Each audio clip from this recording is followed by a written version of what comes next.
He stood there quietly, suitcase in hand, reservation confirmed. But all eyes were on the color of his skin, not the name on the booking. "You don't belong here," said Camille, loud enough for the whole lobby to hear.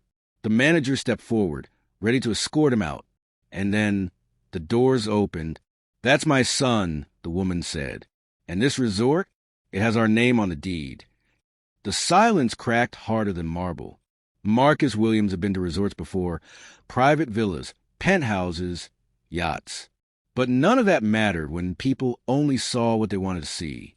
That morning, he stepped out of the black SUV with calm precision, dragging his duffel bag behind him. Wearing simple sneaker, jeans, and a clean hoodie. He didn't dress to impress. He never had to. His mother always said, "Let your name do the work." Inside the resort's lobby, sunlight spilled across polished stone floors. Chandeliers sparkled like frozen fireworks, and soft jazz floated through the air. A few heads turned when Marcus entered, not because he was loud or unkempt or out of place, just because he approached the front desk with his phone in hand, ready to check into the suite that had been booked 2 months earlier under the name Amelia Williams. The receptionist, Monica, glanced up, then down again, hesitant, unsure if she should acknowledge him. Before he could even speak, a voice rang out behind him. "Oh my God, you're here? What are you doing at Wellington?" It was Camille Parker, the hotel manager's daughter, and more painfully, Marcus's classmate at school, the kind who laughed too loudly at cruel jokes, who mistook entitlement for personality. Camille didn't whisper. She didn't lower her voice. She wanted the lobby to hear. "You don't belong here. This isn't mall. You know. You can't just walk in like it's free." Marcus said nothing. She smirked and turned to Monica. "Do you know he's not a guest? He goes to my school. His family doesn't stay at places like this." Richard Lawson, the hotel manager, emerged from his office, drawn out by the commotion. "Is there a problem?" he asked, though he was already walking toward Marcus, eyes narrowing, judgment quick. Before Marcus could explain, Richard cut him off. "Son, if you're not a registered guest, I'll need you to leave." "I have a reservation," Marcus said, voice steady. "Young man, I need proof of that," Richard snapped, without even asking his name. The air stiffened. Monica said nothing. Camille smiled like she'd just won. And just when Richard reached out, not quite touching, but close, the glass doors behind them opened. She walked in with heels that echoed like verdicts and an expression that said she'd seen this all before. Amelia Williams, CO, mother, owner of Wellington Resorts. And suddenly, everything was about to change. The moment Amelia Williams entered the lobby, the energy shifted like a tide rolling in, soft but unstoppable. She wore no extravagant jewelry, no flashy labels, just a tailored navy coat, a leather portfolio tucked under one arm, and the kind of presence that made people instinctively step aside. She didn't look at Camille. She didn't even glance at Richard. Her eyes went straight to her son. "Marcus," she said warmly, as if they were meeting for lunch. "I'm glad you waited for me." Camille's smirk vanished. Richard straightened his jacket. "Ma'am, this young man," Amelia interrupted calmly, "is my son." Silence. Not the kind that's quiet. The kind that freezes time. Even the bellhop near the luggage cart paused mid-step. Monica looked up from the desk, eyes wide. Richard blinked. I wasn't aware. There must have been some confusion." Amelia tilted her head slightly, not angry, just disappointed. "I would like to confirm the reservation under Williams." Amelia Williams. Monica, now fully alert, rushed to her computer and typed with frantic fingers. "Yes, ma'am. The Williams suite is confirmed. 3 nights. Executive access. It's all here." Richard swallowed hard. Amelia turned back to him. "You never asked for his name. You didn't ask for his confirmation number. You made assumptions. Dangerous ones." Richard opened his mouth. Nothing came out. Amelia stepped forward, not to threaten, but to correct. "What's troubling isn't that you made a mistake. It's that you were certain. Certain enough to try and remove a child from a property, without even a question." She didn't need volume. Her clarity cut sharper than any shout. Marcus stood tall beside her, eyes calm. He wasn't looking for apologies. He was watching who would tell the truth now that it hurt. Camille tried to retreat, but Amelia saw her. "And you," she said softly, "know exactly who he is. You've shared classrooms, group projects. The only thing you forgot is that respect doesn't come with a dress code." Camille's face flushed red. She looked down, lips pressed together. "I suggest," Amelia continued, "you take a moment to consider what this moment says about your staff, your culture, and the lessons you're passing on." No one spoke. There was nothing left to defend. Amelia didn't gloat. She didn't demand.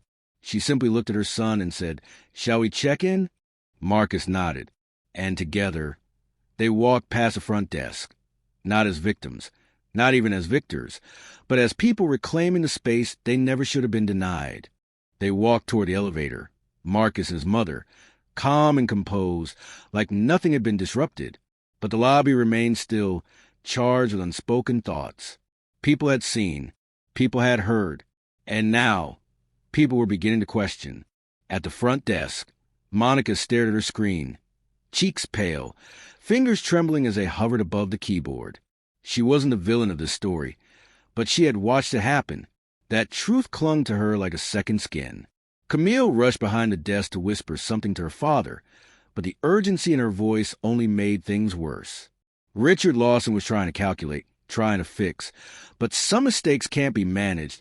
They have to be acknowledged. Amelia turned, halfway to the elevator. "I'd like to speak with the general manager," she said. Richard stiffened. "Ma'am, I'm the general manager." "Not anymore," she replied. For words, delivered without drama, without insult, but they hit with the weight of a closing door. Richard blinked. I've been here 12 years. I mean, you meant exactly what you did," she said. "You saw a young black boy and decided that was enough. No protocol, no questions, just judgment." Camille stepped forward. "You can't fire my dad like this." "I didn't fire him," Amelia said. "His actions did." She pulled a phone from her coat, opened her portfolio, and handed Monica a signed document. "This outlines my family's ownership interest in Wellington Resorts. Effective immediately, Mr. Lawson will step down. You'll report to the regional director until a replacement is appointed." Gasps rippled quietly through the lobby. Amelia wasn't angry. She was surgical, precise. This wasn't revenge. It was accountability. Richard had enforced a silent rule, that some people didn't belong. Now, he was discovering that he didn't either. Camille looked around for support, the guests, the staff, but the room wasn't with her anymore. Even those who had stood by, silent earlier, now shifted toward Amelia and Marcus, nodding, shuffling, quietly aligning themselves to the side of right. A guest, older, white, business suit, stepped forward. "Mrs. Williams, I apologize. I saw what happened. That young man was more dignified than any of us." Marcus glanced up, surprised. Amelia nodded. "That's the difference," she said. "We teach our children to be calm, to wait, to not give anyone a reason to call them angry. And still, they're treated like they're guilty of something." She looked toward Monica. "You don't need to be loud to be complicit." Monica's eyes welled with shame. I'm so sorry," she whispered. "I should have said something." Amelia softened. "Then say something now. Next time. That's how change starts." Richard tried one last time. "Please, I've got a family." "I know," Amelia said, walking past him. "So does mine." And with that, the elevator doors opened. Amelia placed a hand gently on Marcus's back. He looked ahead, unmoved, and stepped into the space he had always belonged in, not as a guest, as an heir. And behind them, the world they left began to shift. The elevator doors closed behind them, but the silence in the lobby stayed wide open. Richard Lawson didn't sit down. Couldn't. His mind raced for an explanation that would undo what he just heard. Some way to walk it back. He kept replaying it. "You meant exactly what you did." Camille pulled him aside, whispering frantically, "Call HR. Call Mr. Hallstrom." Tell them she can't fire you. But Richard already knew the truth. Hallstrom reported to Amelia. Amelia was the board. She didn't make decisions, she was a decision. Guests were murmuring now, quietly retelling the moment. A few had pulled out phones. A woman who had been watching from the cafe earlier, a lawyer on vacation, had already posted a short clip of Amelia's words. You saw a young black boy and decided that was enough. The story had already left the building. Upstairs, Marcus and Amelia stepped into the Williams suite. It was tasteful, expansive, and impeccably arranged. Marcus didn't speak, but his eyes drifted over the room slowly. She noticed. You okay? She asked. He nodded. They were all looking at me like I didn't matter. They'll remember you now, she said softly. But more importantly, you didn't shrink. You stood still. Back in the lobby, Richard's assistant approached hesitantly. Sir, regional's on the phone. They said you've been suspended pending review. Suspended? Camille hissed. Dad, you can't let them do this. I'm not letting them, he muttered. They already did. Amelia returned not long after, standing calmly before the front desk. Her tone never changed, but her presence demanded respect. She handed Monica a packet, official Wellington Resort stationery, already signed. This is the new protocol for guest interaction, she said. Bias de-escalation training begins Monday. Department leads will attend first. Richard tried to interrupt. This isn't how it's done. Amelia turned toward him for the first time since everything began. It is now. Camille stepped forward, emboldened. He's worked here for years. He built this place. Amelia blinked slowly. No, he maintained it. Quietly, safely, for the people he thought belonged. She turned to Marcus, who had stepped back into the lobby beside her, silent but seen. His posture was straight, his eyes clear. He belongs here, Amelia said. He always did. The only people who didn't were the ones who tried to convince him otherwise. Richard's jaw tightened. You can't fire me. Amelia met his stare. I just did. And with that, the final thread snapped. No yelling, no theatrics, just a clean, irreversible end. Camille's voice broke as she whispered, We'll sue. Amelia turned toward her, her expression unreadable. Try. The way she said it wasn't a threat. It was a truth Camille hadn't realized until that moment. You don't sue the person who writes the contracts. The hotel lobby stayed frozen. No applause, just breathless awareness that something had shifted permanently, like glass cracking from the inside. Marcus stood there, no longer questioned, no longer doubted. And for once, the room saw him not as a presence to be explained, but as a standard to be upheld. When he and his mother turned and walked out of the lobby, past guests, past staff, past a legacy of assumptions, they did not walk faster, they did not look back, because they weren't escaping anything. They were finally walking through doors that were always meant to open for them. 3 weeks later, the Wellington Resort lobby felt different. It wasn't the paint, though new artwork now hung above the check-in desk, featuring portraits by local black artists curated by Marcus himself. It wasn't the uniforms, though staff now wore pins that read, "We see you." It was the air. It was the way people looked each other in the eye.